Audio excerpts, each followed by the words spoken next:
Hello, welcome to another RIO how-to. Today's how-to is about the snake roll, how to make a snake roll.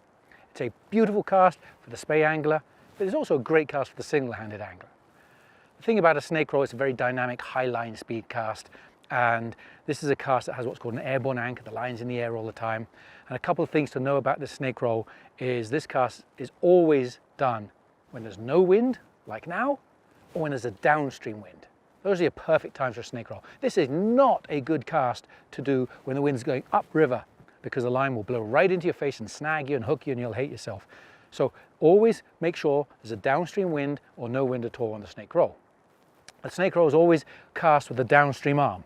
What that means is that as I face across the river right now, my right arm is downriver. So I'm going to make a cast with my right hand in top of the rod in control. If I was on that side of the river facing this way, my left hand is on the downstream side, so the snake roll will be a left-handed cast. So that's just to give you a rough idea of what cast, what hands, what way the winds are. If you use Skagit lines and sink tips and heavy flies like that, this probably is not the cast for you, because the snake roll is so dynamic. It's a great cast for things like Scandi lines, double tapers, traditional spey lines. It's a wonderful cast. There's lots of line speed and beautiful stuff like that. But a Skagit line and a sink tip and a heavy fly, you don't want the line in the air and kicking around with lots of line speed, because they jerk and bounce and they become unstable. So if you use Skagit lines, this probably isn't the cast for you, certainly if you're a beginner at this. In similar wind conditions, the double spey is the cast to use with a downstream wind and a Skagit line. But if you want to learn the snake roll and you've got yourself a Scandi line like this, come on up. I'll show you exactly how to do it. All right, so as I mentioned, the snake roll is a cast utilized on the downstream arm, which is my right arm in this case, with a downstream wind or no wind. This cast is a cast that has a line in the air, an airborne cast. And what that means is any line that is in the air, gravity will pull down to the water. And this is therefore a cast called a touch and go cast. And that means you should start your forward stroke the moment the line touches the water when you go forward. We're going to look at the D-loop stroke here. It's the hardest thing to get right. And the easiest way to look at the D-loop stroke is simply take your rod apart. Just use the butt section first.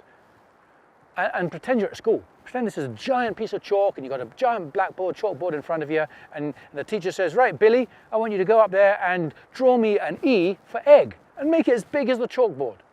All right, teacher, I'll do that. And you put your bit of chalk on the chalkboard and you draw a large letter E. And the teacher goes, well done, Billy, you got an E. Good for you. That's what the snake roll is. It's an E. You're going to draw an E shape with your rod. But because it's a cast, you can't cast from here. You have to cast from here. So the only difference is you draw your E, and at the end of the E, you're lifting up to the key position. So that is the shape. And you want to practice this as many times as you can. Don't even worry about the line and the rest of the rod. Just getting to grips with what shape it is. It's flat back, it climbs as it goes forward, it dips down, it comes underneath, and it climbs up to the key position. And like every cast, that key position is right opposite where your forward stroke should be. So practice that, draw it. Once you've got kind of a synopsis, a feel of it, an idea of the shape, put your rod together and let us have a look at that E shape as a cast. The rod tip ring should start about level with your hat, and then it should drag back horizontally, nice and flat, the same level, a few degrees, a few feet back behind you like that. That's the flat part of the E. Then the rod's going to climb and come over, climbing as it comes over, climbing, then starting to drop down. As it reaches towards the far bank, it starts to drop down further, levels out, still about hat high, levels out, and then from there climbs up to the key position. And in this key position is where I'm going to wait for the line to drop. And the moment the line drops and touches the water, I make my regular forward stroke. And like all forward strokes of the spey rod, they consist of these two movements, the loading move and the accelerating pivot move. We're not going to dwell about that. We'll dwell on that in casts like the switch cast. That's a better place to practice your forward stroke. I want to get your setups right at this point of the game, and your forward strokes will evolve gradually. But if your setup's right, if your D-loop stroke's not right, the cast is not going to work. So that's what we're going to focus on here, getting the D-loop stroke right with the snake roll. So once again, here's what the cast looks like. Hat, back, up and over, round, pull back, splash, and there's the go the moment I get the splash. In terms of speed, this whole thing has a slow, medium, fast tempo. Is slow, medium, quick, splash and go. That's your mantra, that's your slow, medium, quick. A great analogy that I like to use in my classes, I think, is just imagine somehow you're in Italy and it's summer and it's a summer's evening and you've got some sports car and the roof is down and you're driving these hairpin bends around the Alps. Zoom, zoom, zoom, zoom, zoom. And you've got two bends. With the snake roll, you're driving this way and then you've got a hairpin bend there. And you're driving that way and you've got a bend here coming back this way. The speed, I don't want you to crash and die. I want you to drive your Ferrari round this bend, and you've got this lovely straight, you're coming into this bend here. I want you to drive around the bend and then accelerate away from the bend. Don't crash, don't go into the bend with speed, don't go into the bend. Don't have the speed going that way. The speed always comes away from the bend. That's the analogy. I'm driving round, I go round the bend and I accelerate away from the bend. Right? You can think of an analogy if that works for you, or you can think slow, medium, fast, whichever way works. The key is, this is the slowest part, this is medium. When you go round, there's the speed. That acceleration backs the speed. So that's the tempo of the cast. Now, when you're learning a cast, you have objectives. And the objective of this first move, the D-loop stroke, is to lay a straight anchor. There's this terminology in spade casting called the train tracks, where your anchor lands and your forward stroke is parallel to it. You always want your forward stroke parallel to that anchor. So if I'm snake rolling, right now I'm going to pick a tree that's on the far bank and there's a pile of rocks underneath that tree. And that means that to do a good snake roll, two things have to line up with that. One, the rod tip. When I finish my E shape and I get up to the key position, I want my rod to be pointing exactly opposite that rock and that bush. But the second thing is your anchor. The line should lift out of the water from down here, come all the way around and land on the water facing that same bush and rocks. I'm going to show you a couple of options. Here's a good one where the line comes up, landed, facing the rock, rod is opposite. That's a perfect alignment. So all I've got to do is time my forward stroke right and I got a really good snake roll. And here's a bad one where the line isn't aligned. I come up, I move around, there's the line. It's in a huge curve in the water. My rod is off kilter, it's not pointing at the bush. I need to be more opposite here. So it's really important that when you get these snake rolls and you're practicing your snake rolls, you're practicing getting your D-loop and your anchors always aligned with where your forward stroke will go. Then it's just a matter of getting your timing right. One of the best things you can use when you're spade casting are your lugs, your ears. You want to listen to your cast. You're going to see something here, and I'm going to hear something, you'll probably hear it too. And that is when you make the right snake roll, you're going to get a quiet cast with not a lot of spray.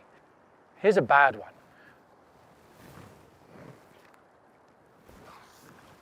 Now you heard probably a lot of spray. You probably saw a great plume of white spray back in this area here. That is a bad snake roll. Far too much line on the water. The cast is inefficient. All the energy is being sucked out by this spray noise and the line on the water. I'm going to do that again, but this time I want you to count. 1, 2, 3, between when you see the line touch the water and when I go forward. Right, this is the wrong one.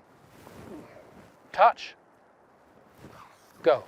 Right, there's a big long gap between touch and go. Therefore there's a big spray. Therefore there's this noise. Therefore the cast is rubbish. That's wrong. So it's much quicker than touch, go. Touch, go is what it should be. So now I'm going to do the same thing. I'll time it correctly. If you do that same count, you probably won't even get to 1 because it's touch and go. Round, watch the line, touch, go. And as a result, when you time it like that, there is no spray, there's no noise, and the cast is beautiful. It's wonderful, it's efficient, it's effortless, and it zips out there. So real important, listen and be aware of your timing of your cast. Watch your line in the air to splash and go. Now, if you get this right, what you're trying to achieve is you're trying to land the fly line about a rod length from you. So I'm going to splash the water here, that's 1 rod length from me. I want my fly line to land about there. If it lands further away from there, it's not going to be an effective spade cast. There's too much discrepancy between the anchor point and your forward stroke. And if it lands above you, it's probably dangerous and going to snag you and hit you. So you want to just practice that, and it's all about circumference. If my rod travels, say, 20 feet circumference of that shape, that's a certain number, Now my rod could travel 30 feet circumference, that's a bigger path. My rod could travel 5 foot circumference. Right? You can make small shapes, big shapes, medium shapes. All those are influenced by how much line you've got. So keep changing your circumference, how long that path is, until you start to find you're getting the anchor point to land right in that splash zone. And then the other part of the snake roll to understand is you want to look at your wading wake. Right? When you're wading in water like this, there's this little riffle here, there's a wake. And the ideal cast is that loop-to-loop connection between my leader and my fly line will land in that wake and it will land in that splash. That's where I'm trying to land it for the perfect snake roll. The further away from that landing zone it lands, the worse the cast will be. So that's all a combination of circumference and speed. Too small or too slow, doesn't get anywhere near you. Too big and too fast, the thing can go whizzing behind you and off kilter. So you just got to practice your rhythm, your tempo, and develop a stroke length and speed that consistently lands the line tip in your wading wake. And that is the perfect setup of a snake roll. So hopefully from that you've got a couple of nuggets. I hope you get out and try the snake roll if you haven't done it before. It is a wonderful cast, whether you use two-handed rods or one-handed rods. Remember, it's a downstream wind cast. Remember, it's a better cast to utilize with things like Scandi heads and double tapers and spay lines. And above all, just get out and have fun. It's a wonderful fun cast, great with that downstream wind. And that's it. So hopefully today you enjoyed today's how to make a snake roll. If so, get out in the water, practice it, and master this beautiful cast. Many thanks for watching another RIO How To.